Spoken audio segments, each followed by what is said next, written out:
Hello everyone, welcome back to my new story दुलाई वाली।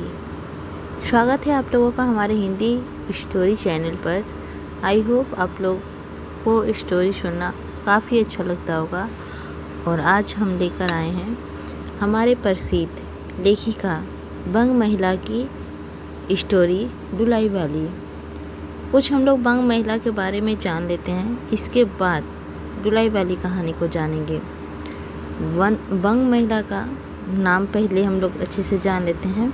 राजेंद्र वाला घोष, इनका जन्म हुआ था 1882 में और मृत्यु हुआ है 1951 ईस्वी में। हिंदी नव जागरण की पहली छापामार लेखिका थी। इन्होंने अपने आक्रमण लेखन द्वारा पुरुष संतरणात्मक समाज की चूल्हे ढीली कर दी। वे छात्राचार्यों द्वारा आरोपित चारित्र्य लक्षणों से ना टूटी और ना घबराई, बल्कि नए तेवर के साथ नई मुक्ति की लड़ाई जारी रखी। नतीजतन स्त्री स्वतंत्रता की बहाली के लिए उनका लेखनीय अभियान फेमिनिस्ट आंदोलन का प्रथम अध्याय साबित हुआ। वे बंग महिला के छपनाम से लिखती थी। इसका जन्म 1882 में बनारस में हुआ था। उनके पिता का नाम रामप्रसन्न घोष तथा माताजी का नाम निदरवासिनी घोष था। उनका परिवार बनारस का एक प्रतिष्ठित बंगाली परिवार था। उनके पूर्वज बंगाल में आकर बनारसी में बस गए थे। बचपन में उन्हें रानी के और चारूबाला के नाम से पुकारा जाता था। उन प्रारंभिक शिक्षा अपनी माताजी के संरक्षण में हुई। अब उनका विवाह पूर्णचंद्र देव के साथ हुआ था। इन्हें बंग महिला के नाम से डॉक्टर रामचंद्र शुक्ल ने संबोधित करना प्रारंभ किया था। आप एक साहित्य रुचि वाली महिला थी। 1904 से 1914 तक बंग महिला की रचनाएं विभिन्न प्रतिष्ठित पत्रिकाओं में प्रकाशित होती रही। इसी बीच अपने 2 बच्चों की असमय निधन और 1916 में पति के देहांत से वे बुरी तरह टूट गई। इन आघातों के कारण अपनी वाणी मौन हो गई और सृजन भी बंद हो गई। 24 फरवरी 1949 को मिर्ज़ापुर में आकर उनका देहांत हो गया। हिंदी कहानीकारों में बंग महिला के नाम आदर से लिया जाता है। मुख्यतः हिंदी भाषा ना होते हुए भी आपको हिंदी का अनयन अनुराग था। आप बंगला के परवासिनी के नाम से भी लिखती थी। इनकी प्रमुख कहानी दुलाई वाली है, जो 1907 में सरस्वती पत्रिका में प्रकाशित हुई थी। हिंदी की पहली कहानी कौन सी है, इस विषय में तो मतभेद है ही, लेकिन पहली कहानी कही जाने वाली कहानियों में से एक बंग महिला की दुलाई वाली भी है। बंग महिला हिंदी कहानी लेखक के विचारधारा संपन्न आदि महिला है। उन्हीं की बनाई जमीन पर प्रेमचंद जैसे कहानीकार खड़े हुए। हिंदी कहानियों के नए वस्तु विधान करके रचना प्रक्रिया को अभिनव मोड़ देने पर और भाषण को समूची प्राण क्षमता के साथ संचालित करने में बंग महिला का कोई जोर नहीं। नारियों को रूढ़ तथा जड़ परंपराओं के शिकंजे में कसने वाला शास्त्रीय विधानताओं को नकारती हुई बंग महिला ने स्त्री शिक्षा का माहौल बनाया। उन्होंने नारियों के लिए सर्वेक्षा पद्धति का चुनाव करके तलाक देने और यहाँ तक कि प्रयत्न करने के लिए भी मांग पुरजोर की। उनके लेखन में नया युग नई करवटें लेने लगा। बंग महिला के जीवन और कृतम के समकालीन नारी लेखन के तमाम मुद्दे अनुभूत है। वे हिंदी के पूर्वोत्तर समकालीन के लंबबंदी का शिकार हो गई थी। एक अनाथा विधवा बंगाली स्त्री पुरुष लेखकों का सरताज नहीं हो सकती थी। उन्हें 8-9 दर्शकों का गुमनाम कर दिया गया। इन्होंने लेख, जीवनी, कहानी आदि से हिंदी साहित्य का समृद्ध किया। दुलाई वाली कहानी का प्रकाशन वर्ष तो हमने बता दिया, फिर एक बार हम बताना चाहेंगे। प्रकाशन 1907 ईस्वी में सरस्वती पत्रिका में हुआ है। और इनका पात्र पहले हम लोग जान लेते हैं। बंशीधर इलाहाबाद निवासी रहते हैं। जानकी देही बंशीधर की पत्नी, गृहस्थ महिला सीता जानकी की बहन, बंशीधर की साली, नवल किशोरी यानी कि बंसीधर का ममेरा भाई, हंसमुख व्यक्ति, लाठीवान, ट्रेन का एक यात्री, बंसीधर का सास, बंसीधर का साला, इक्के वाला। इसका विषय क्या है, इस कहानी का विषय क्या है, दुलाई वाली कहानी का, उसमें थोड़ा सा हम लोग जान लेते हैं। काशी और उसके आसपास के जनजीवन व स्त्री पुरुष की सोच तथा मनोभाव का स्वाभाविक चित्रण, विदेशी वस्तुओं का प्रयोग पर व्यंग। महत्वपूर्ण बिंदु ये सब है, कुछ कुछ वो सब भी देख लेते हैं। कहानी की शुरुआत काशी की दसों में घाट से शुरू होकर इलाहाबाद में ख़त्म होती है।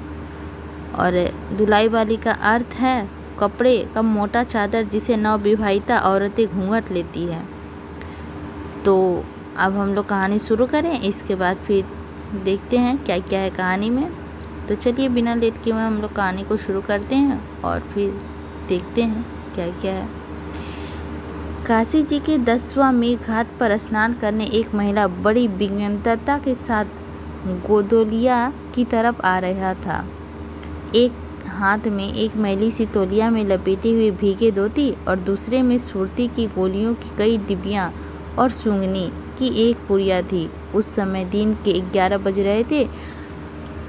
गोदोलिया की बाईं तरफ जो गली है उसके भीतर एक और गली में थोड़ी दूर पर एक टूटे से पुराने मकान में वह जा घुसा। मकान के पहले खंड में बहुत अंधेरा था, पर ऊपर की जगह मनुष्य की बसों प्रयोगी थी।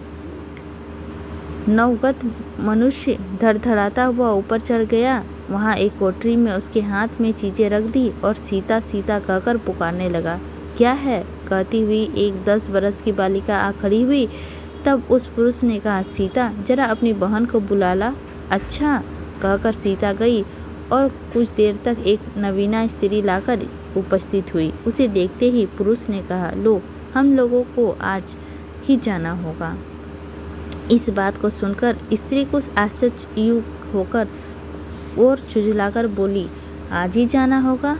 वह क्यों भला, आज कैसे जाना हो सकेगा? ऐसा ही था तो सवेरे भैया से कह देते। तुम तो जानते हो कि मुँह से कह दिया बस छुट्टी हुई। लड़की कभी विदा की होती तो मालूम पड़ता। आज तो किसी सूरत जाना ही नहीं हो सकता। तुम आज कहते हो, हमें तो अभी जाना है। बात यह है कि आज ही नवल किशोर कलकत्ते से आ रहे हैं, आगरे से अपनी नई बहू के साथ ला रहे हैं।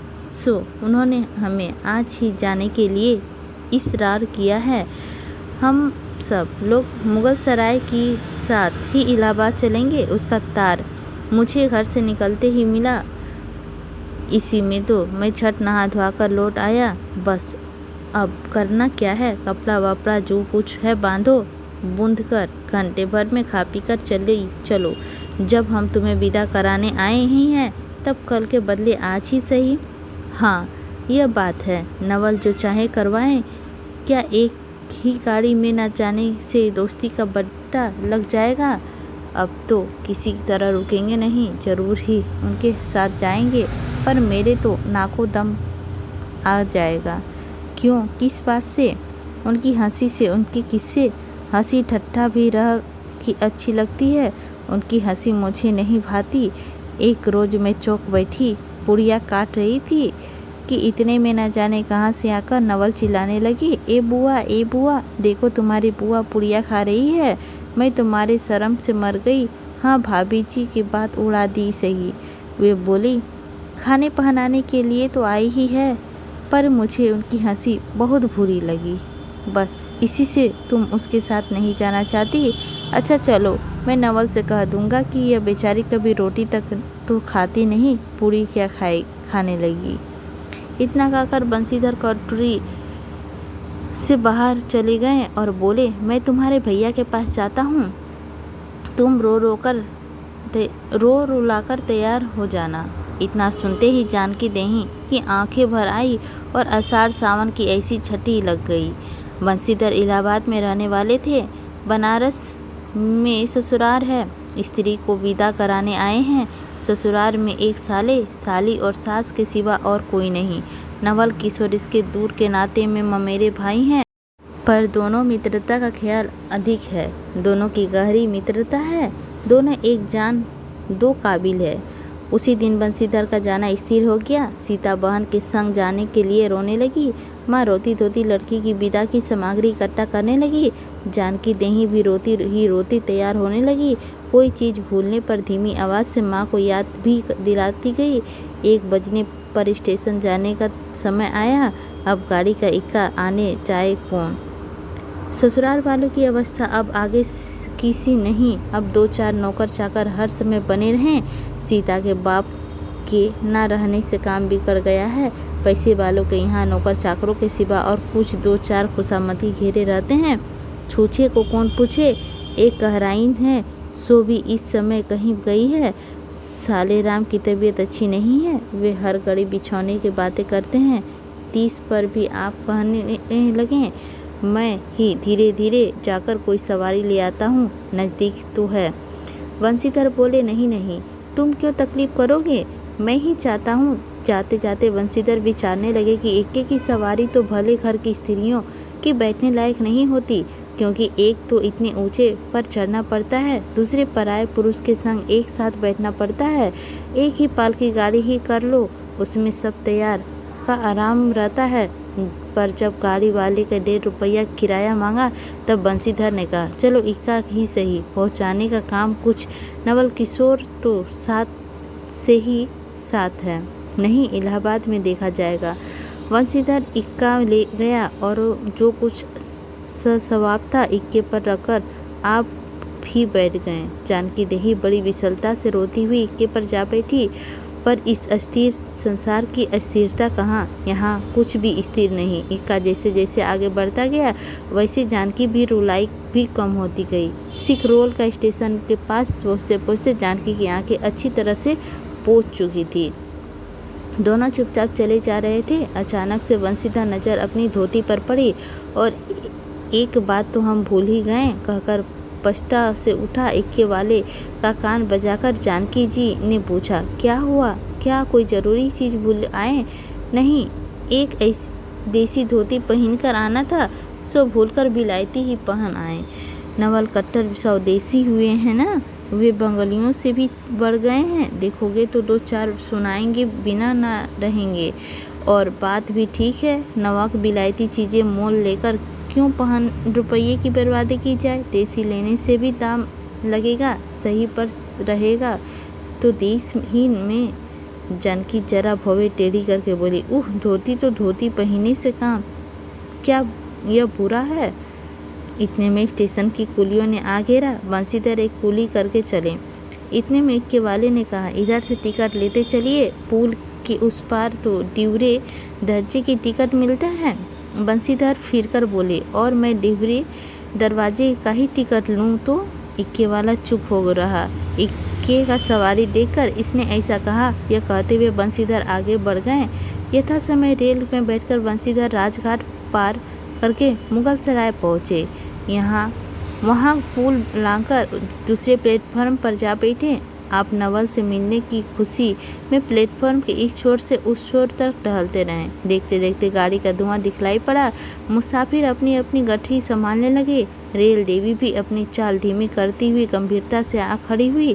बंसीधर एक बार चलती गाड़ी में ही शुरू से आखिरी तक देख गए, पर नवल का कहीं पता नहीं। बंसीधर फिर सब गाड़ियों का दोहरा किए। भीतर घुस कर एक एक डब्बे को देखा, किंतु नवल ना मिला। अंत को आप खिजला उठे और सोचने लगे कि मुझे तो वैसी चिट्ठी लिखी और आप ना आया, अपने नहीं आया, मुझे अच्छा उल्लू बनाया। अच्छा, जाएंगे कहाँ, भेंट होने पर समझ लूँगा।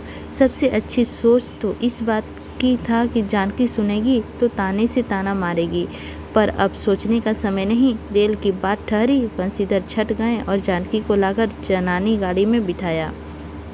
वह पूछने लगी, नवल की बहू कहाँ है।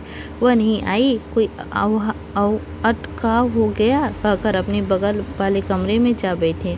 टिकट की डिहरी का था और पर डिहरी दरवाजे का कमरा कलकत्ते में आने वाले मुसाफिरों से भरा हुआ था, इसीलिए तीसरे दर्जे पर बैठना पड़ा। जिस गाड़ी में बंसीधर बैठे थे, जिसमें सब कमरा में मिलाकर कल 10-12 ही स्त्री पुरुष थे।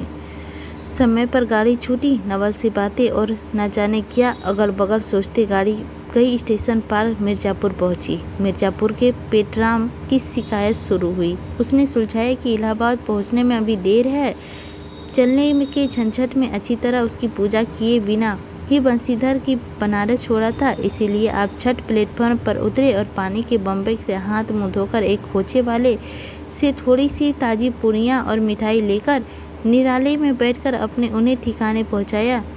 पीछे से जानकी का सुध आई। सोचा कि पहले पूछ ले कब तक मोल लेंगे, क्योंकि स्त्रियां नटखट होती है, वे रेल पर खाना पसंद नहीं करती। पूछने पर वही बात हुई। तब बंसीधर लौटकर अपने कमरे में आ बैठे। यदि वे चाहते तो उस समय डिहरी पर बैठ जाते, क्योंकि अब भीड़ कम हो गई थी। उन्होंने कहा, थोड़ी देर के लिए कौन बखेड़ा करे। बंसीधर अपने कमरे में बैठे तो एक दो मुसाफिर अधिक देख पड़े।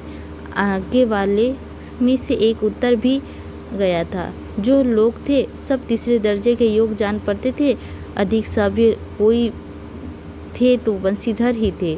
उनके कमरे के पास वाले कमरे में एक भले घर की स्त्री बैठी थी। वह बेचारी सिर से पैर तक ओढ़े, सिर झुकाए, एक हाथ लंबा घूंघट काढ़े, कपड़े की गठरी सी बनी बैठी थी। बंसीधर ने सोचा, इस संग वाले भद्र पुरुष के आने से उसके साथ बातचीत करने का समय बितावेंगे। एक दो करके तीसरी घंटी बजी।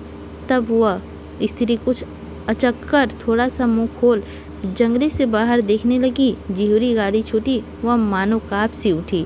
रेल का लेना देना तो हो ही गया था। अब उनको किसी का क्या परवाह, पर अपनी स्वाभाविक गति से चलने लगी। प्लेटफॉर्म पर गाड़ी भी ना थी। केवल 2-4 आदमी रेल की अंतिम विदाई पर खड़े थे।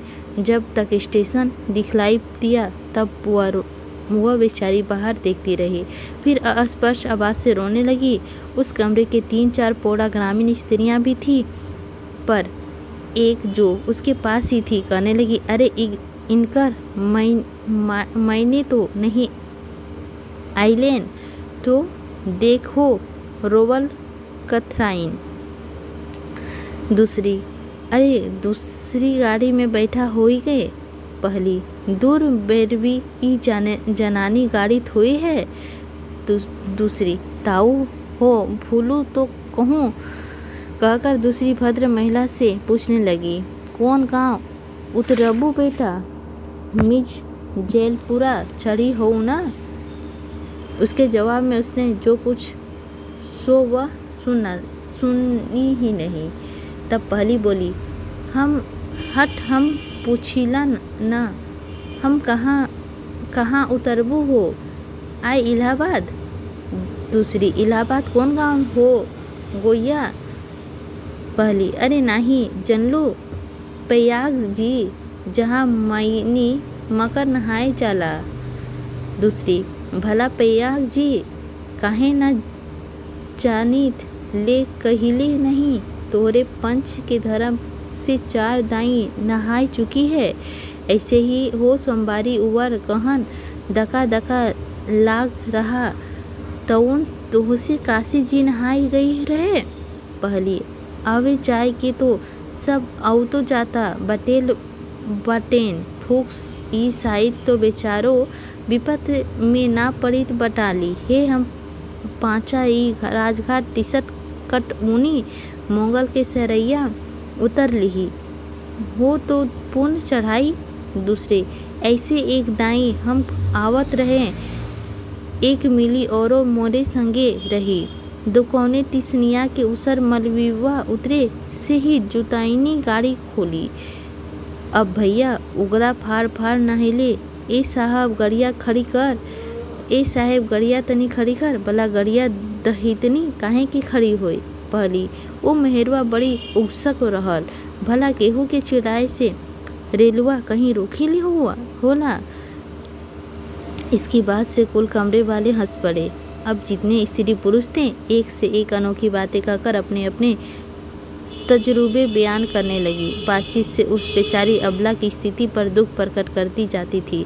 तीसरी स्त्री बोली, टिकटिसिया पल्ले बांध का नहीं हे सभे बुलवा, सुनी तो कलकत्ते ताई में मुसलमनिया लेही, अले इहो तो नहीं कि दूर से आवत रहिल ना, फरारत से बंदे उतर लेन। चौथी, हम तो इसके संगे इसके आदमी देखबो ना कहीं कोइया।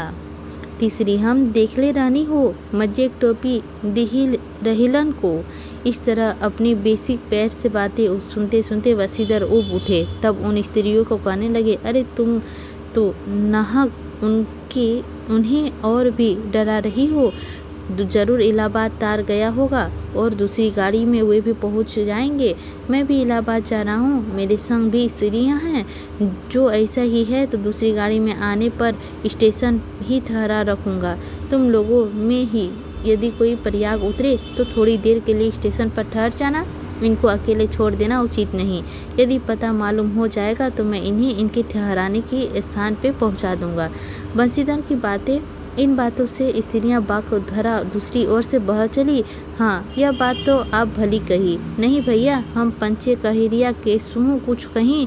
अरे एक में एक करत ना भाई हो, दुनिया चलत कैसे बाय इत्यादि ज्ञान गाता होने चली। कोई तो उस बेचारी का सहारा मिलते देख खुश हुई और कोई नाराज हुए बिना क्यों सो मैं नहीं बतला सकती। उस गाड़ी में जितने पुरुष थे सभी ने इस विषय पर कुछ न कुछ बोला।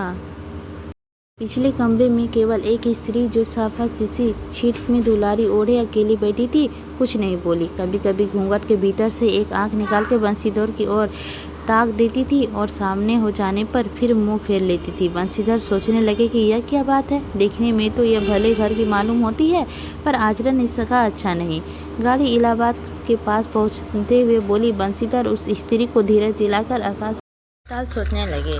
यदि तार में कोई खबर ना आई होगी तो दूसरी गाड़ी तक स्टेशन पर ही ठहरना पड़ेगा और जो उससे भी कोई ना आया तो क्या करूँगा। जो हो, गाड़ी नैनी से छूट गई। अब साथ में उन अशिक्षिता स्त्रियों ने मुंह खोला। का भैया, जो केहूँ बिना टिकस के आवत होए तो आकर का सजाए होला। अरे ओका ई नहीं चाहत रहा है कि मेहरालू के बैठा देहिलियन वर अपूरा तउन टिकस लेके चल देहिलन। किसी आदमी ने तो यहाँ तक कि गाड़ी मारी में रात को बंसीधर इसके जेवर छीनकर रूपुज्जर हो जाएंगे। उस गाड़ी में एक लाठी वाला भी था। उसने खुल्लम खुल्ला कहा का बाबूजी कुछ हम रोज साझा। इसकी बात पर बंसीधर क्रोध में लाल हो गए। उन्होंने इन्हें खूब धमकाया। उस समय तो वह चुप हो गया, पर यदि इलाहाबाद उतरता तो बंसीधर ने बदला लिए बिना ना रहता। बंसीधर इलाहाबाद में उतरे। एक बूढ़ी को भी वहीं उतरना था। उन्होंने कहा कि उनको भी अपने संग उतार लो। फिर उस बुढ़िया ने उस स्त्री को पास बैठाकर आप जानकी को उतारने गए। जानकी से सब हाल कहने पर वह बोली, अरे जाने दो, किस बखेड़े में पड़े हो। पर बंसीधर ने ना माना। जानकी को और उस भद्र महिला को एक ठिकाने बिठाकर आप स्टेशन मास्टर के पास गए। बंसीधर ने जाते ही वह बुढ़िया जिसे उन्होंने रखवाली के लिए छोड़ रखा था किसी बहाने से भाग गई। अब तो बंसीधर बड़े असमंजस में पड़े। टिकट के लिए बखेड़ा होगा क्योंकि वह स्त्री बेटिकट है। लौटकर आए तो किसी को ना पाया। अरे ये सब कहाँ गई, यह कहकर चारों ओर देखने लगे, कहीं पता नहीं। इस पर बंसीधर घबराए। आज कैसे भूरी शायद से घर से निकले कि एक के बाद एक दूसरी आफत फेरते जा रहे हैं। इतने में सबके सामने उस धुलाई वाली को आते देखा। तू ही उन स्त्रियों को कहीं ले गई है। इतना कहना कि धुलाई के मुंह से खुलकर नवल किशोर खिलखिला उठे। अरे यह क्या, सब तुम्हारी ही करतूत है।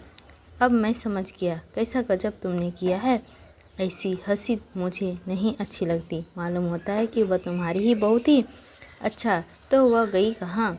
वे लोग तो पालकी गाड़ी में बैठी है, तुम भी चलो। नहीं, मैं सब हाल सुन लूँगा तब चलूँगा। हाँ, यह सब कहे तुम मिर्ज़ापुर में कहाँ से निकले। मिर्ज़ापुर नहीं, मैं तो कलकत्ते से, बल्कि मुगलसराय से तुम्हारे साथ चला आ रहा हूँ। तुम जब मुगलसराय में मेरे लिए चक्कर लगाते थे तब मैं ड्यूरी दर्जे के ऊपर वाले बेंच पे लेटे तुम्हारा तमाशा देख रहा था। फिर मिर्ज़ापुर में जब तुम पेट में धंधे में लगे थे मैं तुम्हारे पास से निकल गया और तुमने देखा ना। मैं तुम्हारी गाड़ी में जा बैठा, सोचा कि तुम्हारे आने के प्रकट होऊंगा, फिर थोड़ी और देख लें। करते करते यहाँ तक नौबत पहुँची। अच्छा अब चलो, जो हुआ उसे माफ़ करो। यह सुनकर बंसीधर प्रसन्न हुए। दोनों मित्र को बड़े प्रेम से बातचीत होने लगी। बंसीधर बोले, मेरे ऊपर जो कुछ बीता सो बीता, पर वह बेचारी जो तुम्हारे से गुण वन के संग पहली ही बार रेल में आ रही थी, बहुत नंग हुई।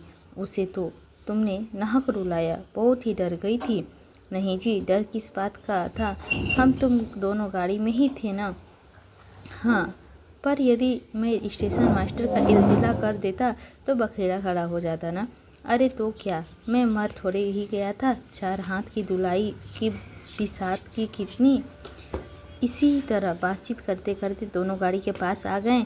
देखा तो दोनों मित्र भदुआ के खूब हंसी हो रही है। जानकी कह रही थी, अरे तुम क्या जानो, इन लोगों को हंसी ऐसी ही होती है।